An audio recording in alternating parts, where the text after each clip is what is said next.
What happens when we die? Is there an afterlife? Do we go to heaven? Or even worse, hell? Can we communicate with the dead? And if we can, should we? Let's find out.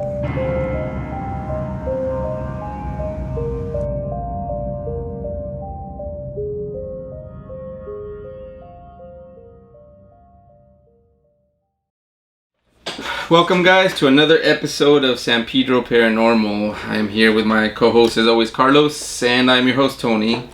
And I don't know why I'm talking like this, like a robot. Anyways, I'm just tired. We all are. But yeah, it's been a long week. Yep. But anyways, today's episode, we're gonna be talking. You know what? We said we were gonna be I had talked to Carlos yesterday. And we had planned on talking about the Bigfoot, you know, the Sasquatch, all that good stuff. I think they even call him the grass monster. At a time, there was a time when they called it the grass monster. Right. So we're going to be talking about that today. But we might get off topic a little, you know, talk about some other things too, as always. Really, like the professionals that we are. Yeah, like the professionals that we are. But anyways, so how was your week, Carlos? Oh, it was pretty good. Very good. Today, I changed the oil on my car. Finally, after so much time, I went down there and I did it myself. I was like, I'm tired of this. I'm going to do it, and my car's running fine right now. Worked a little bit in the garage. It's nice and clean now, and hopefully I'll be getting into that VR pretty soon. Nice. I was going to ask you, you said that you found a lot of information on Bigfoot? Yeah, okay. I found a lot of information, but how much of that did I consume? How much did you actually watch and read about? I got a lot of it in here and way more out. Yeah. So there's a lot out there. There's a lot of information about Bigfoot. But what I do want to do is just tell a couple of stories. Some of the stuff that predates some of the modern Bigfoot video that we've had in the past. Talk about the actual video. Everyone's familiar with the famous Bigfoot image that was caught on 16mm film back in 1967. Yeah, I remember seeing that. I remember growing up, they used to come out on TV all the time. Yeah, all the time. I think it was on like Channel 11 all the time, when they used to have their sci-fi and mystery shows on there. Not only that, but also on like talk shows. I remember that being on a topic on the talk shows a lot. And they would always show that same footage, that one dude, like a furry dude, like running down a hill or something. Yeah, so we'll talk a little bit about that one, what makes it authentic, what makes it fake, and the people that are behind us that are in support of this Bigfoot monster, also known as Sasquatch. I guess the Native Americans up there in the Pacific Northwest, that's what they call them, Sasquatch. Yeah. So I mean, what is like the earliest like any kind of mention of Bigfoot, like the, you know, from back in the day? Is it like written in some scroll or anything? It's in a Bigfoot casting of plaster. There's 2 of them. And they're 10. Yeah. Well, you know what? Before you start, now that you mentioned the whole like big like cast and stuff, I'm thinking, because I know you've seen the videos on YouTube where they find these giant skeletons and stuff. Yeah. You know, what if it was just like the you know, like the, what would you call it, the caveman, or you know, the first humans were just giant furry dudes, you know, and that's where the story came from. It's just humans. But anyways, let's go ahead. It's all over the place when it comes to Sasquatch. You wouldn't believe all the information that I had to delete from my brain from hearing all this. It's crazy. Well, anyways, one of the earliest incarnations of Sasquatch story is, I want to read this out because I didn't have time to memorize it, but I'm going to read this little article. And this is from 1924.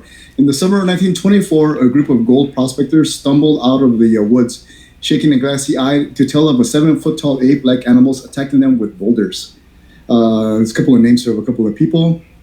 They described them as gorilla men. These men described these monsters as gorilla men, near where they had built a small cabin for their gold hunting forays. So back then, I guess it was during a little bit of a small gold rush or so. And they were in Oregon trying to do this when they were attacked by these monsters, or Sasquatch. And they claimed that they were about 8 miles from Spirit Lake when encountered 4 of the giant animals moving through the forest with erect human-like strides. Pretty much the same descriptions. They are covered with long black hair. That's one of the descriptions that we keep hearing later on through the years. Let's see. So they make some kind of things that are a little off. They say their ears are about 4 inches long and stick straight up. They have 4 toes, which when it comes to the plasters and the information that we see later is kind of like false, because I believe there's 5 toes and there's no pointy ears involved. Let's see. I think taken back by the sight of the huge beast, Fred Beck fired his rifle at one of the creatures and shook it 3 times, wounding the animal toppled off the cliff. Let's see. Another member fired shots. The violence proved a mistake. That night, the men said they were awakened when huge stones began clopping against the outside of their cabin. So they were already in here and they were resting, and they heard all these noises and stones, because I guess Sasquatches like to grab stones and hurl them at people. Well, that's the only weapon, right? I guess that's as smart as they get. Right? Bunch of stoners. Then they heard and felt giant bodies slamming against the walls and doors. The 8 men were seeking revenge. The beast eventually tore a hole into the roof, allowing them to target Beck. Many of the rocks fell through a hole in the roof, and 2 of the rocks struck Beck, one of them rendering him unconscious for nearly 2 hours. And finally, the prospector said that the sun began to come up, in which they prompted the animals to break off their attack and slip away. The men poked their heads out of the door, and when they decided the coast was clear, they ran out of the woods. So it's a pretty crazy story. This is from 1924. I believe later on in the story, they go out and they grab the local sheriff or the authorities to come back and look for that Sasquatch that was shot by the cliff, and it disappeared. But when they came back to the cabin that was attacked, there was some things where I guess the sheriff or whatever it was, the authorities were like, well, this could be fake. These stones were probably put by these men here to fabricate a story. Mm-hmm. But as they went around the cabin, that's when they found the footsteps, and they did plasters and everything else. I mean, so that's what if these Bigfoots? What if they're aliens? Huh? Has anybody thought about that? Well, there is a funny story. I think it used to be an old show. I don't know too much about it, but it's called Frontline, and it was recorded in front of an audience. And a lot of the audience members would raise their hand and tell stories about Sasquatch. Like, have you ever seen a Sasquatch? And people would raise their hands. So anyways, this one guy in the back end, he comes out in one of these interviews, and he talks about how Bigfoot may be something from an interdimensional portal. He's traveling back and forth. That's why you see him sometimes, and he's very elusive at times too. And it's funny because you see the people in the town hall, they're just like looking at this guy like, what the heck is he talking about? Yeah. They're just smiling and shaking their heads. Well, I mean, that would make sense because, there's been all these supposedly sightings of Bigfoot, and they've never actually, caught one, right? So maybe it is that it is somehow traveling through dimensions. Maybe there's like in that show Stranger Things, where they have those holes in trees, and maybe he doesn't even know. Maybe it doesn't even know that they're portals. It just knows that it could escape going through those holes. Yeah, maybe. Who knows? Who knows? Bigfoot aliens, always throwing the aliens into the mix here. Yeah, but you know what? Mm-hmm. Speaking of Bigfoot, one of the biggest things growing up that I remember of Bigfoot was not only watching these talk shows where they would talk about him, but what was that show they had that they brought back now, the something mysteries, Unsolved Mysteries. Yeah. Yes. Even with all that, the one big thing I remember of Bigfoot is the movie Harry and the Hendersons.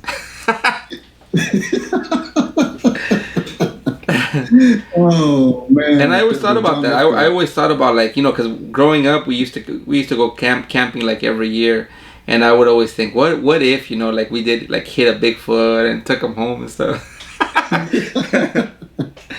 One thing that someone talked about when I was doing research, somebody talked about that movie, and I think it was on the Joe Rogan Experience. He has a podcast where he talks about sci-fi. It's like a little offshoot of his experience. Oh, okay. And he had a guest, or one of the doctors or scientists I want to talk about, and he talked about that movie, and Joe Rogan and them were laughing at him because he brought that up. Mm-hmm. But there was a weird or cool scene if you're a kid and you remember watching this. At the end, Harry is sent back into the forest, and you see the big picture of the forest, and he walks, and all of a sudden his family just appears out of nowhere, like, what? it's like, oh, they're really good at camouflaging, or they have that predator technology where they can hide themselves. Alien technology. Yeah, I mean, how, I'm trying to think of all the different movies that have. I know there's a lot of movies about Bigfoot. Yeah, but I think a lot of them are mostly just like B titles, never like a real big like blockbuster film, right? Is there any big blockbuster film of Bigfoot? I don't think so. Not directly. I don't think he was that big of a box office catch. There's been other movies that have had monsters similar to Bigfoot, but not quite Bigfoot. There's the Yetis from the Himalayas and so forth. With the here we go again, the Mummy 3. I believe that one had the Himalayan monsters, the Yetis, in that movie, and there was a few other and some other movies, but I can't mention right now because I'm forgetting. Yeah. But yeah, it was never like a really true horror monster movie or anything. Yeah. I mean, it'd be cool if they made a movie about it, like a real movie, like a big budget film. I'd watch it. Yeah. What would you call it? Harry and the Hendersons too? Hey, and starring Tom Cruise. Oh no! Don't let him take creative control, please. Yeah, but I mean, what else have you watched any movies of Bigfoot besides the Hendersons one, Harry and the Hendersons? No. Not at all, Tony. Nothing called Sasquatch. Nothing. But you know what? I didn't have time to do it this week. Yeah. But yeah, I wish I could have done a little bit more research and talked about that. But my research did pretty much go into other areas. What about, we have Bigfoot here, but there's, of course, I mentioned the Yeti and so forth in China. And all these other little tinier, smaller ape-like creatures that throw bows and arrows in another part of the world, which we'll probably talk about in another episode. I can't really get too much detail right now because I don't have all that information that I need. Yeah. So basically there's Bigfoots everywhere, right? Like in the snow, in the mountains, in the forest. So yeah, my biggest I was a big fan of Bigfoot, but it was the 4x4 monster truck from back in the 80s. That's before Gravedigger. And you know what? There's actually a show. I don't know if you've seen it. I think it's called Capturing Bigfoot or something. Have you heard of that? No. I know there was a couple of episodes of Animal Planet where they go and they talk to scientists, but I never heard of Capturing Bigfoot. Yeah, there's it's I don't know if it got canceled, but what they would do, it's almost like the paranormal the shows, the ghost hunt shows. But instead of doing ghost hunts, they're trying to catch Bigfoot. So every episode is basically the same. You get a bunch of guys and they go into the forest and they hear sounds and they have night vision. And sometimes you would see a shadow. And in every episode, like, they're almost going to catch them, but they don't. It's like they're trying to expand on their genre there. Yeah. So, I mean, personally, what do you think, Carlitos? Do you think Bigfoot is real? I think Bigfoot is still a mystery. At first I was a skeptic. I was like, oh no, if you haven't seen it, then it doesn't exist, and all these footprints are fake, all these plaster castings. And then you start going deeper into this, and you start paying attention to some of these scientists that actually are in the field, and they start explaining why the footprints look the way they do. Because one of the main problems that I had were these plaster castings. And I look at the feet, and I'm like, well, these don't look like anything an animal or something that's human-like would do, because it looks too goofy. It looks like too plain or too round, and it just doesn't look normal to me. Yeah. But then they explain why it has that specific shape, and that those toes aren't as far spread, and why it's so flat, like with I think they call it a mid-tarsal break. So it's like an area of the foot. We'll talk about that a little bit. Yeah. Of that, but so I'm still skeptic, but I wouldn't be surprised if we found it. Yeah, and see that's one of the problems I have with the whole thing is when they, like you said, when they show the actual cast or they'll take pictures of these footprints, it just looks like something anybody could make. I could actually I could make a cutout of something and just go around stomping big feet. So. And I know there's a lot of fake videos. I was watching some videos on YouTube. I think it was called it's a new show, Paranormal. You should check this show out, Carlos. It's called Paranormal Caught on Camera. It's a new show on K1. I think it's on the Sci-Fi Channel or something. But they show they show a few Bigfoot videos, the newer one, not the one from back in the day. Yeah. But I mean, they look so fake, dude. It looks like some dude in a costume just running. Right. Right. And it's always that same little scene, like he's like a mile away, and they kind of zoom in. It looks all blurry, and so I don't know. I don't think Bigfoot is a real thing. Yeah. That's true. Yeah, they always have that same perspective. It's always Bigfoot either at a distance, and he's never coming towards a person, or he's never in an area where he's full in the detail. He's always behind some sort of trees, or he's going into the forest, and it's always a shaky cam. With the modern technology we have, it's always very bad. And where's the drone footage? We have a lot of drones, right? So why can't I know and now with all the like the satellites and stuff, the satellite pictures, you know how sometimes they've shown on some of these paranormal shows where like somebody was going through the maps, the where you see it through the satellite, and they'll capture these weird things that they don't know what they are, like a circle, like a big giant shadow or something. Why haven't they caught Bigfoot? Exactly. So yeah, I don't know. I don't buy it. He opens up that time hole, that warp hole, and he goes through it the normal. I know. Super advanced technology. Let's start talking about the Patterson film footage from 1967, the one we're all very familiar with. Oh yeah, what you found out who filmed it and all that stuff? And yeah, I did, and I can actually talk about it. I'm going to read off some of the stuff that I couldn't copy it off the interwebs. Let's see. Okay, so this guy that found or filmed the video, his name is Roger Patterson, and this was filmed in Bluff Creek in North California in 1967. Let's see here. So a little bit of backstory. Patterson said he became interested in Bigfoot after reading an article about the creature by Ivan T. Sanderson in True Magazine in December 1959. In 61, Sanderson published his encyclopedia, Abominable Snowmen, Legend Come to Life, a worldwide survey of accounts of Bigfoot-type creatures, including recent track finds, etc., in the Bluff Creek area, which heightened his interest. So there was already an interest in Bigfoot before he came up to this area, and he recorded with his friend. So he was kind of searching for it then. He was searching for it, yes, and it was a hidden miss thing for him, and he got lucky this time. So here's the story. As the stories went, in the early afternoon of Friday, October 20th, 1967, Patterson and his friend Gimlin were riding generally northeast or upstream on horseback along the east bank of Bluff Creek. At sometime between 1:15 and 1:40 p.m., they came across an overturned tree with a large root system at a turn in the creek, almost as high as a room. Soon they spotted the figure behind it nearly simultaneously. It was either crouching beside the creek to their left or standing there on the opposite bank. Gimlin later described himself as in a mild state of shock after seeing the figure. The film shows what Patterson and Gimlin claimed was a large, hairy, bipedal, ape-like figure with short, silvery brown or dark reddish brown black hair, covering most of its body, including its prominent breast. The figure in the film generally matches the description of Bigfoot offered others who claim to have seen one.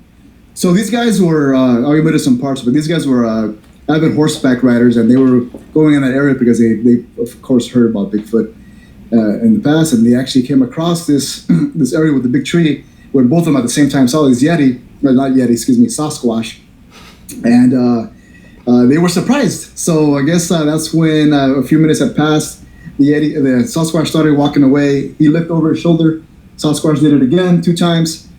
Before the third time happened, what's his name? Patterson already had a 60mm camera in him, and he started recording it. And he followed it or tried to get as close as he can, but this thing just kept walking and walking away. And he ran out of film, so he had to go back. And I guess they tried to getting back to it, and they just lost it. How convenient. Right. But they were able to go back to that site later on and record but set the plasters up. I guess it was still fresh. So they had to wait a few hours or a day in order for it to dry, and they were able to get those plasters there. Nice.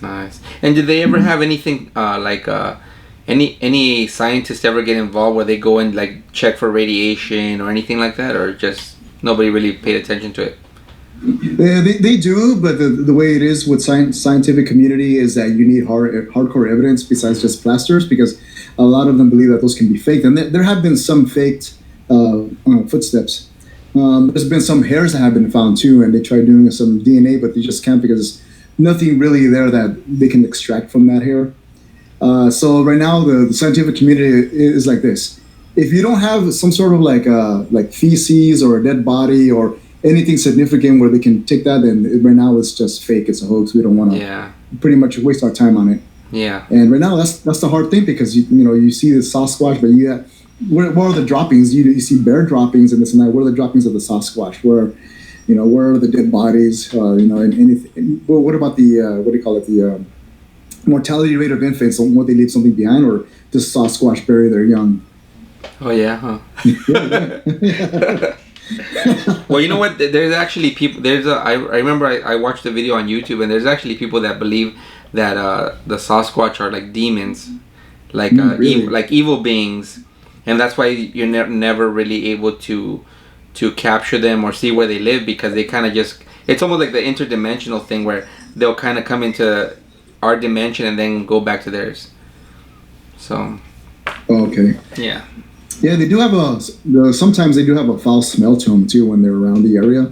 Yeah. A lot of hunters and a lot of hikers have smelled something before the presence of Sasquatch. Yeah, and see, that's the thing. Like when there's in a lot of cases when there's any kind of activity in a haunted house or haunted area, a lot of times they have that stinky smell, right? There'll be like a stinky smell, and then something happens, something paranormal happens.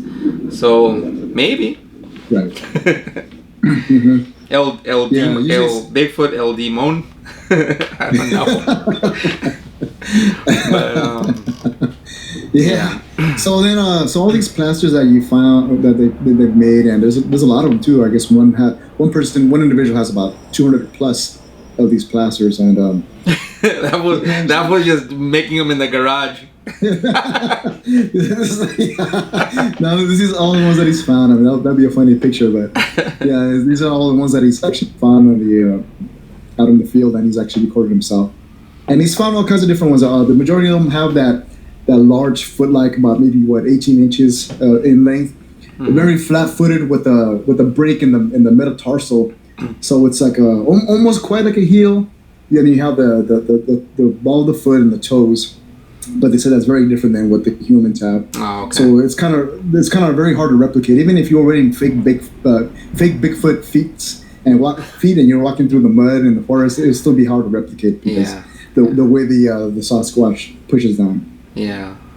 Mm-hmm. Hey, you never know, because there's I don't know if you know this, but there's a lot of people that go missing when they go camping, and this is something that I found out about when I was looking for some of the Bigfoot stuff. And there's a lot of cases where people just go missing, and they'll search for them for a few days or a few weeks, and then they just forget, oh well, the person's gone. So I mean, what if this is the Bigfoot taking these people and eating them and stuff? I don't know. Right. Like in Star Wars, remember that one dude that when Luke Skywalker is hanging from the ice and stuff? Yeah. Is that a Sasquatch? Right, yeah, that was an Hoth, yeah. Is that a Yeti? That's Star Wars folklore is different. So it's not canon? That's not canon, no. It's before the Disney purchase. All right, I got 2 minutes, Tony. Yeah. Okay. Well, yeah. You know what? We're gonna start doing something towards the middle of these episodes, where we're gonna be doing rants on items that we purchase, or either rants or recommendations on items. We thought it'd be fun to throw something in the mix. So even Carlos doesn't know what I'm gonna show right now because I didn't tell him. But this past Monday, I went to Home Depot, right? And I think it was one of those days when it was really hot, so I wasn't thinking straight, and I ended up buying something, and I completely regret it. And when you open this thing, inside, the first thing you see is a sign that says, "Do not return this to the store if it doesn't function." So I think they do that on purpose to because they know most people are gonna return it. So I never returned it, and I don't know what to do with it. I don't know if Carlos wants it, or if one of the viewers that lives here in San Pedro, if you want this thing, you could just private message me or or leave a comment on the video, and you could come pick it up for free. I'm dying to know what it is. For free. 40 for the word. Remember that I had ordered a game thing, right? Right. I had ordered this game thing like a month ago, or a little over a month ago, and I never got it. And it was $40. I'd rather it had been a situation like that where I never got anything for the $40 and I just lost it, than to waste $40 and get what I got. Because I'm actually more upset at getting something that's crap than getting nothing at all. Well, anyways, here it goes. No. What is this? Oh, why? The Arctic Air Ultra. I know you guys have probably seen this on those infomercials at night on TV, where they show this little it looks like a little box and it's supposed to look like an air conditioner. And right now that it's hot, you know what? Home Depot had so many of these, and people were picking them up like crazy. Yeah. People were buying them like crazy. So I think that's what happened with me. When I saw everybody grabbing one, you know, I was like, you know what, I gotta get one too. So I bought this thing, and I was really excited when I got home, because I was like, you know what, I could use this in the garage, because I do have an air conditioner in here, but it makes too much noise. So I was like, if I could have something small that I could just put facing me, and that wouldn't make too much noise, you know, that'd be cool. So I get home, and I run in my garage, open, you know, I ended up ripping the box open because I was so excited, and plugged it in. It has some, let me show you guys. You know what you bought, right? Yes, I bought crap. A giant paperweight. You bought a downsized swamp cooler. Yes. That's what it is. It's a miniaturized swamp cooler. So anyways, this box, all you do is put water in it, and it has like some kind of like filter in there, right? Like a paper filter. Yeah. And the water runs down this filter, and it has a little tiny fan in the back.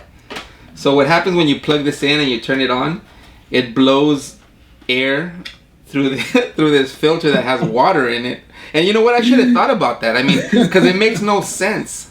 If you really sit down and think about it, there's no way that could work. It's like if I got like some rags with water and hung them and put a fan behind it and expected cold air to blow at me. That's how they originally were made, with the bath towel hanging over and with water on them, soaking in water, with the box fan blowing towards you. So anyways, I did that, and I plugged it in, put the water in, and nothing. I mean, you don't feel anything. It just feels like a regular fan. So I went online to see the reviews on this thing, and even YouTube videos. And there was one guy that actually recommended this product, and I think probably that person got paid for it or something, because there's no way. He said to take out the filter and soak it in water and throw it in the freezer, and then, you know, put it somewhere and turn it on, and it'll blow some cold air at you. I was like, what? Anyways, don't buy this. So, and if anybody out there wants this, it's brand new. Anybody wants it, message me and you could have it. I don't know what you would want it for, but it's a piece of crap. That's the Arctic ice, right? It's Arctic air. It's the Arctic Air Arctic Ultra. Air, yeah. Oh, the Ultra. Oh my God. Okay. It's the Ultra. It's the newer version. That's why it's $40 instead of $30. It's ultra crappy. Okay. Oh my God. What a waste. Yeah. I watched this YouTube channel called Technology Connections, and this guy knows a lot about old peripherals, like old radios, and he talks about films, and he talks about electronics and electrical stuff, and he actually reviewed something similar to this, and that's one of the reasons why I know these things are a scam. Thanks to Technology Connections on YouTube. But I mean, it's crazy because you see so many people picking these things up, and they had like a giant pallet of these things. Yeah. And like I said, the first thing it says when you open it is "do not return to store." So right there, you're kind of like you got screwed. But anyways, that's the rant of the week. The rant of the week. Yeah. Don't even put it in the containment center. Just let that ghost go. I know. I don't know what to do with it. You know what? Maybe give it as a gift to someone. Maybe you can mod it or hack it or something. I don't know. Maybe put something on it. Yeah. Yeah, but anyways, getting back to San Pedro Paranormal. Yeah. I did want to mention something. I actually did buy a good product this past week. I bought a GoPro, the GoPro Max 360, I think that's what it's called. And I was talking to Carlos, and we had released did we release 1 or 2 episodes of the Parashorts? It was just 1 episode. Okay. The first one. Yeah. So what we had done, we had thought about releasing these short videos, and we ended up just the Parashort ended up being like a small, like almost like a review, like a teaser of a episode, right? Kind of. Exactly right. Yeah. So now that I got this camera, I was thinking, you know what? Why don't we use the camera to do EVPs?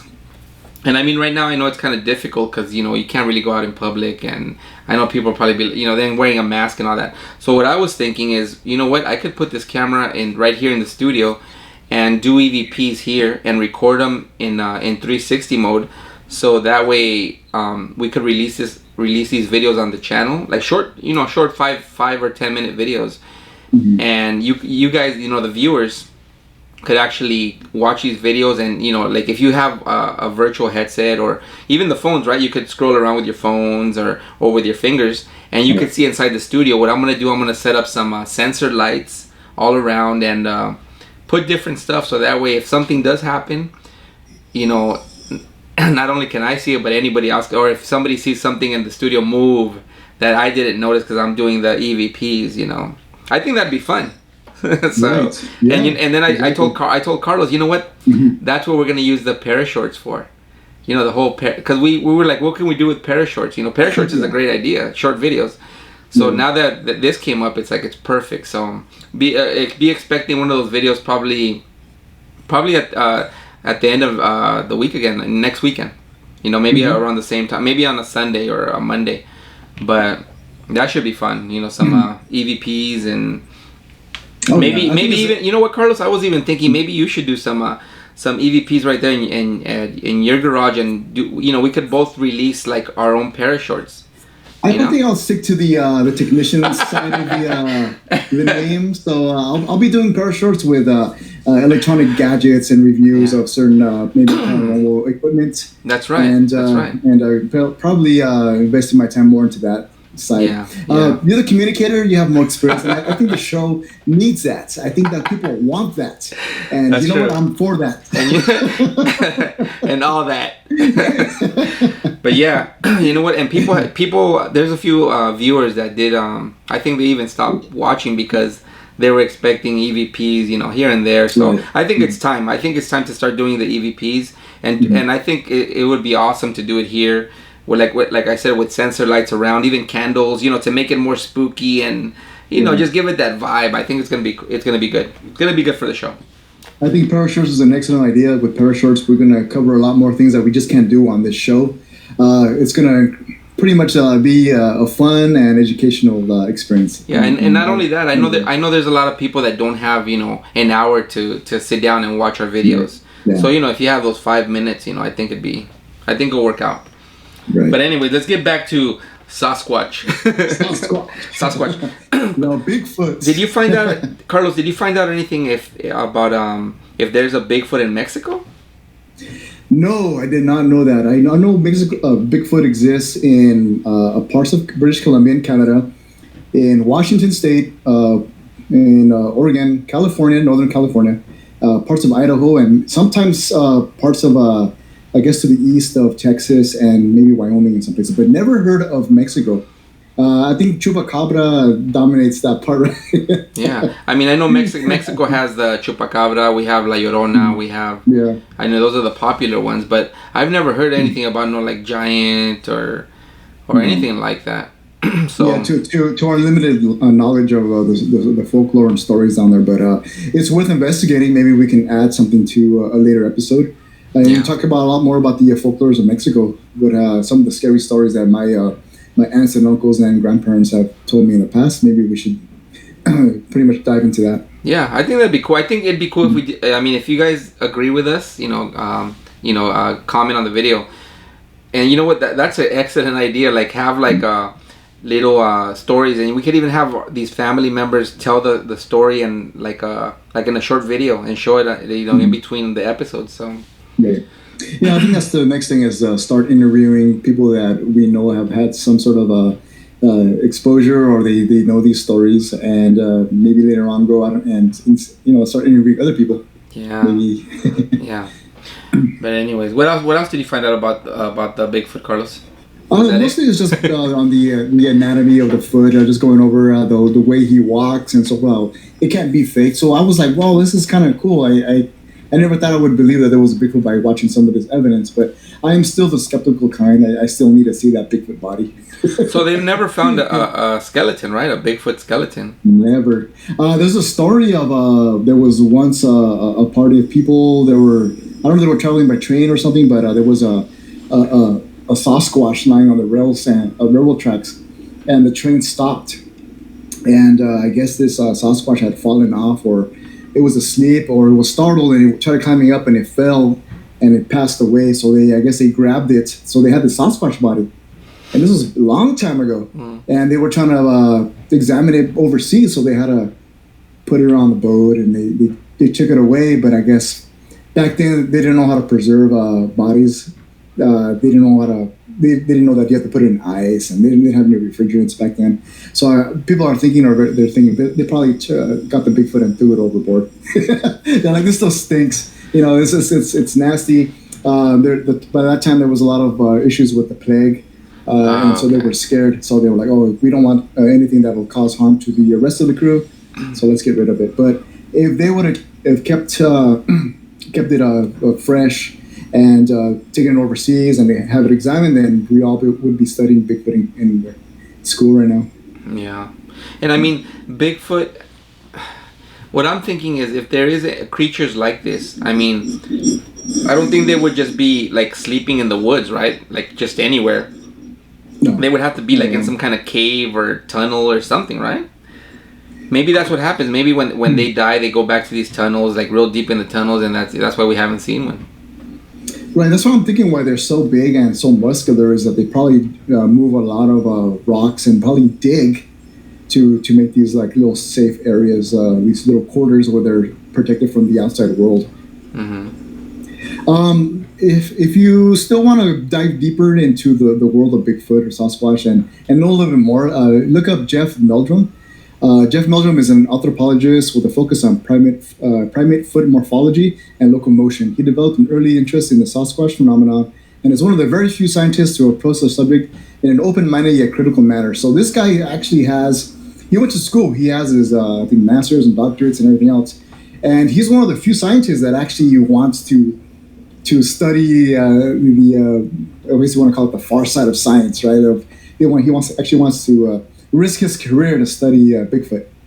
And if you watch his interviews on YouTube, and if you actually watch, this is Joe Rogan has a podcast, the Joe Rogan Experience, but he has another one which he interviews a lot of people. It's more of sci-fi and more paranormal, and he interviews Jeff Meldrum, and he's very charismatic and he's very knowledgeable. So did Joe Rogan actually believe him? Yes. Because of all the different types of information that Jeff Meldrum was giving, the explanation, because Jeff Meldrum has dealt with a lot of critics, a lot of things. Well, it could be this, it could be that, but he'd be like, well, Jeff will be giving you an answer that will make more sense than what the skeptics can give you, and it was very believable. But again, I'm very hard to convince. The only way to convince me is show me the body. Show me the body. Show me the Bigfoot poo, and I'll be good. Or you know what? If not a poo, at least like some kind of some kind of reindeer that has like a giant bite in it or something. I don't know. Right? It's like, yeah, see, that's Bigfoot because he got gaps in his teeth like Carlos. Oh man. Check out Jeff Meldrum on YouTube or any place. He has a lot of books. A lot of interviews are on with him on the Bigfoot subject. Nice. Yeah. Well, I think that's gonna do it for today's episode, Carlos. I don't think I have anything else to say about Bigfoot. No, I think we're pretty much done with the subject. Yeah. Keep it short and sweet. Is there anything you want to mention, like any shout outs or anything? I do like to mention that actually with all this thing that we're going on, I mean, I hate to mention on every episode, but of course with this pandemic that we're having, the bad thing yet good thing is that 6th Street, all the restaurants there have been okay to have outdoor dining now. I guess this past week they've been expanding the sidewalks now. Okay. That's here in San Pedro, right? Yeah, here in San Pedro on 6th Street, from 5 to 20 feet, you'll be able to dine outside. And they started this week with 3 restaurants. The Japanese one, the Senfuku, I believe the other one is Conrad's, and I forget the other restaurant. But those 3 are now, you'll be able to dine outside, and they're going to continue with the rest of them. I think there's about 11 restaurants now, so I think this is great. Nice. They were doing this initiative before the pandemic, but things were going slow. You know how the government works. Yeah. But since we had this pandemic, everything's been pretty much put to a fast pace, and things are looking a lot brighter for the downtown business area. Yeah. I saw those the pictures on Facebook where they built basically what they did. They extended the sidewalk, right? They put like boards and like evened it out to the sidewalk, so the sidewalk looks bigger, and you could put tables and stuff, and people could dine outside. Yeah. Right. But that's good. It's a start. It's a good start, and I'm happy for the businesses and for the residents of San Pedro. Yeah. You know what? I did want to do a quick shout out to Layla Bathory. You know, if you guys have watched the previous episodes, she was a guest on one of the episodes, and she has a page on Facebook called Paranormal East LA. Well, anyway, she started a new page called Layla's Gems. I think that's what it's called. Let me check real quick. I don't want to make a mistake with that. I think it was Layla's Gems on Facebook, and she hooked me up with this little skeleton dude, like a skull. Yeah, cool. It's like made out of like a special stone or something. But anyways, she sells different rocks, different stones that have different like I don't want to say powers, but that you use them for different things, for like different energies and stuff. And it's pretty cool. Check her out, Layla's Gems. And they're not expensive, and for what you get, I mean these things are heavy and really well made. So shout out, pretty solid, huh? Shout out, yeah. But I think that's it, Carlos. What about you? Any shout outs to beer companies? Real quick, I actually want to talk about a follow-up with your PB Herman experience and the thing we talked about last week. Anything new? Any new revelations or anything there? You know what? I ended up making a mistake on one of the things I said about one of the hauntings, and I had mentioned, which actually the way it really happened makes it creepier, because my wife she watched the previous episode, and she's like, "Why did you say that that the money like fell on the floor?" She's like, that never happened. And you know how husbands are. You know how men are. We really don't listen when the woman's talking to us. But anyways, so she's like, that's not what happened. And I was like, so then what happened? Because I already said that on the show, like that the money flew off the table.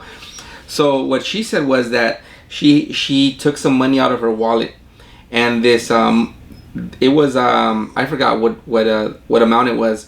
But it was a few bills, and they were folded, right? And they've been sitting in the wallet folded. And when something sits folded for a long time, it's folded, right? Especially inside a wallet where it's nice and tight. So she put the money down, and she was doing something, and out of the corner of her eye, she saw the money. She remembers putting it down. It's folded. She saw the money opening slowly till it opened completely, and it was just sitting open. But the thing is, what happened? There was something that happened. Now that I remember, see what I mean? I forget everything. There was something that happened. We were sitting in the dining room, having dinner, and she was. I forgot what we were talking about with the kids, and she was looking at the kitchen, and then she made a funny face, and I looked in the kitchen. I was like, "What's going on?" And she's like, "I just saw we have next to the sink. There's a little drawer where we put big spoons and stuff." And we always put like a rag to dry your hands when you wash them, right? That we replace every day. So, anyways, the rag was, as always, inside, like sticking inside the drawer, and she said that she saw the towel like lift up and go down. So it's pretty crazy. There's been some stuff going on. I don't know why. I don't think it's Pee-wee. The doll. We talked about this in the previous episode for the viewers that don't know. But something's going on. I think there's the energy right now in the house. And I was thinking, what might be causing this is my kids, my daughters. They've been watching a lot of paranormal stuff lately. They're really getting into the paranormal. They watch all these the paranormal caught on camera. They've been watching a lot of stuff on YouTube, and they're getting really into the whole thing of ghosts and stuff. So maybe that's what's causing it, because a lot of the times, when there's activity, it's because the children are it's the children that are causing these things to happen, like subconsciously, supposedly. So I don't know. Maybe that's what it is, but I'm gonna keep my eyes open, and that's that was another reason why I want to do those EVPs in here with the camera and everything, because I'm like, if I feel like if I do these EVPs, I'm gonna capture something. I don't know if I told you, Carlos, but for a moment I kind of lost my mojo. I wasn't feeling it. I wasn't feeling the whole thing of doing EVPs, because I was like, I'm not gonna catch anything and all this. But right now, I just have that that feeling that I know if I do them, I'm gonna capture something right now. So I think it's time. It's definitely time to do some stuff. And you know what? I gotta be ready inside my house, like for something to happen. Because I don't know. I have no idea. But who knows? Maybe it's just our imagination. But anyways. Yeah. It's one of those things. Maybe your daughters have a gift. Maybe they have a gift. You never know. Yeah. Yeah. You never know. Anyways, Carlos, what were you drinking? What were you drinking today? I know you were drinking brew, right? Yes. Today I'm drinking this Bigfoot sized can here, and this is actually a crowler, not a growler, but a crowler in between a beer can and a growler. And this is called Aztec Currency. It's a sour, a 7.1% from Smog City. Smog City is the brewery here, and not here, but it's in this area in Torrance. Oh, nice. It's off of Western and Del Amo Boulevard in Torrance, in the Torrance area. Nice. Very good beer. I'm actually very surprised by this one. So yeah. So look at the size of this thing, man. Yeah, that's like two. That's like 2 beers, basically. It's like 3 or 4. Like probably 3. They do that. It's like Bigfoot. Yeah. I'm like a silver bullet. Silver bullet. For this. Silver bullet. Oh man! All right, guys.